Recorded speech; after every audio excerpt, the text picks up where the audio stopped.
Hello, people, and hello to your pets also.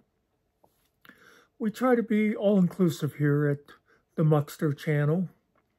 So, whether you have a German Shepherd, Doberman, Schnauzer, Basset, you might have an iguana, hamster, ferret, bird, fish, whatever, turns you on, except no chihuahuas. I think we all know why. But that's got nothing to do with why we're here today. But there is one little piece of housekeeping I want to take care of before we start. I'm going to come in close because I want to make sure I'm heard. Hey, Alexa, play Never Gonna Give You Up by Rick Astley. When's the last time you got rickrolled? I'm really hoping that worked for somebody. If it did, please put it in a comment. You'll make an old man happy. Anyway, what I'm really here about today is the holidays are coming up on us, and I thought we'd talk recipes a little bit. I know a lot of you out there are lousy cooks. Not going to mention any names, but you know who you are. So I thought we'd talk about some of my mother's best recipes and favorites. One of them I want to get out of the way first, because it's kind of a funny one. My mother was famous for her chocolate chip cookies. Whenever, we'd be having a get-together and they wanted somebody to bring, like a dessert-type item. Ooh, have Mary Mucky make chocolate chip cookies. She had this secret recipe that just made the best chocolate chip cookies. Now, the thing about my mother, that there's a lot of people that aren't like this. She never cared about sharing her recipes or anything. If she knew how to make something, she was fine with other people knowing it. So, let me tell you her chocolate chip cookie recipe. Now this, make sure you bookmark this or something so you can come back to it, because it's a little intricate, but I guarantee you, best chocolate chip cookies ever, especially if you like them a little soft, So, let me see, I wanted to write them down so I wouldn't forget anything. First of all, of course, what you need is chocolate chips. And then what you need is a couple of boxes of Jell-O instant vanilla pudding. And then what you need to do is, if you don't have the right box, go to the Jell-O site and look up their chocolate chip recipe cookie recipe, because that's what my mother used. It basically was regular chocolate chip cookies, and I forget exactly. I know, I'm sure it's written down around here somewhere, and I can probably find it on the Jell-O site if I want to go through the trouble, but it's all the regular stuff like the chocolate chips, the eggs, I imagine flour, right? But the one thing about it was, I think what it was is you used like half as much sugar and replaced that with instant vanilla pudding. Now, I will tell you one thing. Little scratch here. I remember looking it up on Jell-O's site a couple years ago to give it to somebody, and they said to use chocolate pudding, but hers were just perfect with vanilla, and I think if chocolate with the chocolate chips to me would be overpowering. But anyway, I always thought it was funny. Everybody was like, Mary Mucky's cookies are the best. I don't know how she does it. She got it off the side of a can. Now, another recipe I wanted to mention, and boy, I got a piece of fuzz or something driving me nuts here. Her potato salad, another holiday favorite. And I can tell you that, and this isn't anything off the side of a box or anything, but this is the, and everybody liked her potato salad. And I can make her potato salad, but it's just too damn much work. The thing I used to, for a number of the years there in her later years, we'd make it together. And I would do most of the mixing and stuff, but I always wanted her to peel the potatoes because with potato salad, you always cook the potatoes whole and then skinned them. And I just hated skinning those cooked potatoes. And when you do that, too, you got to get it just right because you don't want the potatoes to get too soft, but you want to make sure they're cooked good, too. So anyway, you need potatoes. You cube them up. And you need sweet pickles. Now, some people use relish, but I like to get the Heinz sweet gherkins and then chop them up myself. I really think it's different. I know people think I'm nuts because they'll say all relish is the sweet pickles ground up, but I don't know. I always thought it'd make a difference. Maybe just because the chopped up ones would be they'd give it a little bit crunch in there. Maybe it's not so much flavor. Maybe I just like having they're bigger pieces. Anyway, so you got the potatoes. You need the pickles. Oh, and you need eggs. You got to make some hard-boiled eggs. You chop up some celery. I was writing it down earlier because I know I would forget stuff. Oh, onion. And personally, I like, like a sweet onion. I don't want any one of those burning ones in there. And that was all I could remember for like the vegetable type stuff. I hope I didn't forget anything important. Now, of course, this is one of those things a lot of people can do to taste. Some people put like dill in there. Now, I've heard the stories about white people putting raisins in potato salad. Now, I know I use sweet pickles, and maybe some people think that's too much, but raisins, is there something wrong with you? Don't put raisins in the potato salad. There's only two things you should use raisins for. Well, I guess there's a couple things. First of all, you can use them just to eat as on their own. And you can dip them in chocolate. Chocolate-covered raisins are good. Or you can use them in baking and like raisin-filled cookies. Or I think people make raisin pie. I'm not sure I'd like that. I think that would be a little too much sweetness for me. Even though I do like the cookies when they're good and stuffed. But other than that, don't be putting raisins in your potatoes. Don't put raisins in stuffing. People, please, take it from me.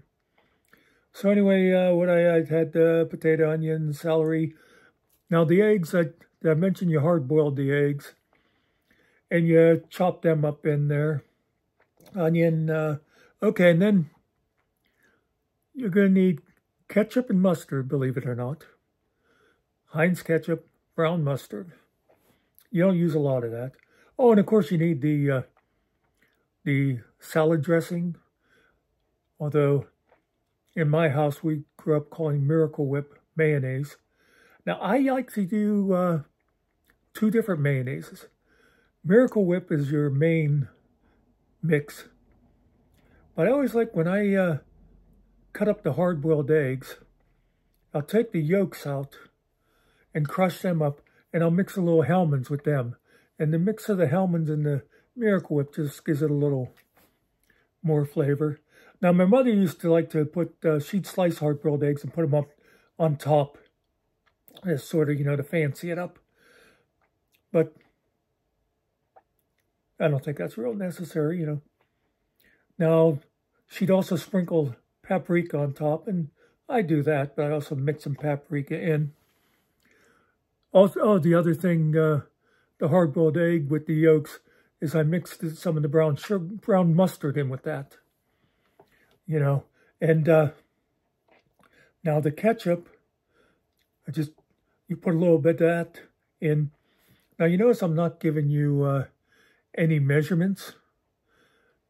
It's just one of those things you got to sort of decide for yourself when you're doing it. It's like, depending on how many potatoes you made, then it's like, okay, I need a little more celery, I need a little more onion. You know. Oh, and the other thing I do too, I'll chop up I usually sprinkle just a little bit of the pizza juice. That would be one. Pickle juice. Sprinkle a little bit of that in there. And some people say about vinegar, I wouldn't want to make mine sour, but I think the pickle juice, you know, you get a little vinegar out of that if you want.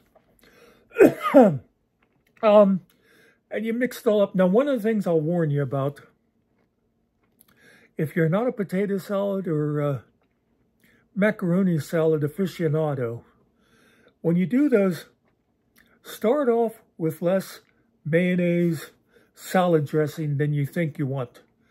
Because a lot of times, you know, you'll see the big bowl of the potatoes or the macaroni, and you think you need a lot of mayonnaise, and you throw it in there, and then you mix it up, and it's like, oh my God, the thing's all mayonnaise. So just put like some in and mix it and see how it's going, and actually, what I like to do too with the mayonnaise and the pepper and salt and pepper is good. I usually don't actually put salt. People can put it on top. But I like to sort of mix it in, you know, like so many potatoes and then so much of the other stuff. Makes it easier to get it all a good mix. And you got to make sure you get it all mixed up good. I think, oh, and the ketchup, you want to use just enough ketchup that all it does is when you're done mixing everything together, it's just got a little bit of a orange tint to it. You don't want a lot of ketchup. That's kind of true with a lot of stuff, is you don't want any one flavor to overpower. Now, something I found I like with potato salad is hot sauce. But the great thing about hot sauce is you can put it on your own bowl and mix it in. It tastes just as good as if you made the whole bowl with hot sauce. And, you know, a lot of people just can't stand having hot sauce in. So that's the potato salad. Now, I got one more recipe for you. Another one of my mother's specialties. And it's pumpkin pie. She made great pumpkin pie. And I'll tell you a story about it. And I'll give you the recipe as I tell it, because I always like this story. Because it shows, you know, family working together, I guess you could say.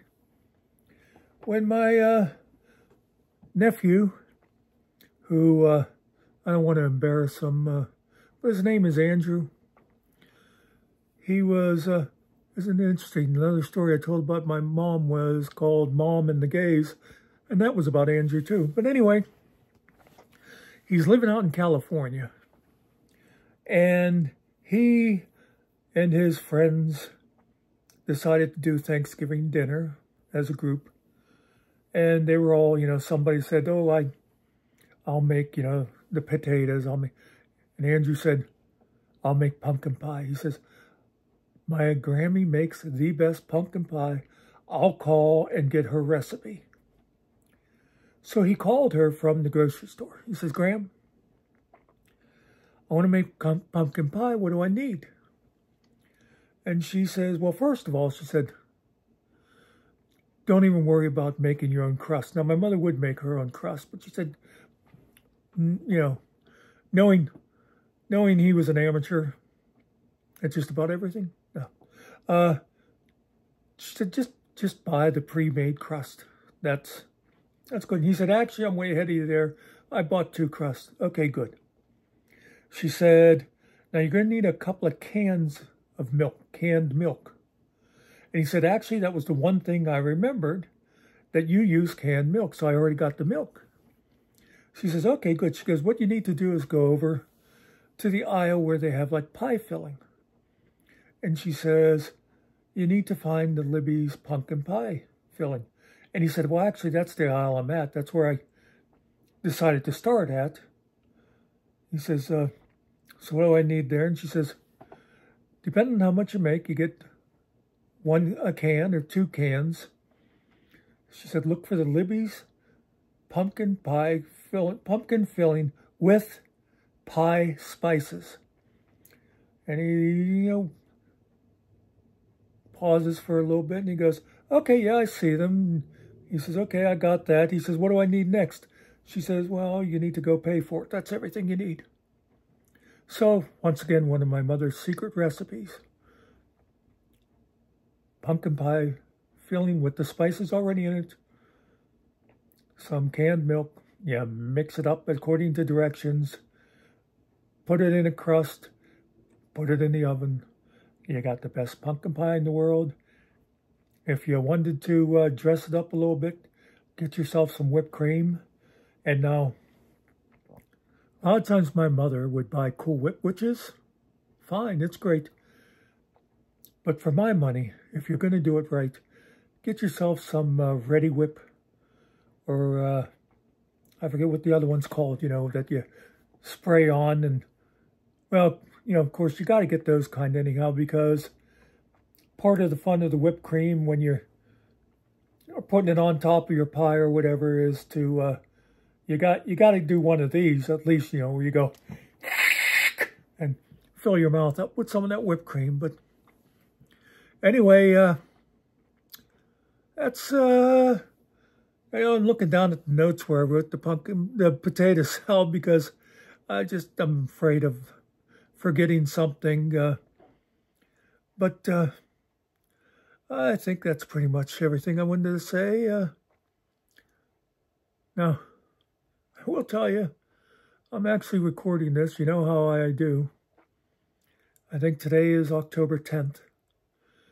But I'm going to go ahead and put this one up in order. So it's still going to be it'll be before Halloween. I think right now I'm up to around October 23. But that's pretty much heading into the holiday season, and I hope you could use some of these tips. And whenever you make these things, I'll tell you, do not be embarrassed to invite me over. Or, hey, you don't think I'd make a good house guest? Go ahead and drop it off. I'm perfectly happy to eat it here by myself. Just, make it right. And I'll just say this one more time. No, it's not going to be Rick Astley. One more time. Just listen to me. If you've learned nothing else from me over these last 5 years that I've been doing these videos, there's a special place in hell for people who put raisins in potato salad. You got it? I'm telling you, it's that level of hell that's just above the pedophiles and just below people who talk in movie theaters. That's where you end up if you go and overuse raisins. All right? Hey, peace out. And I'm sure I'll be talking to you again beforehand, but have nice holidays, huh?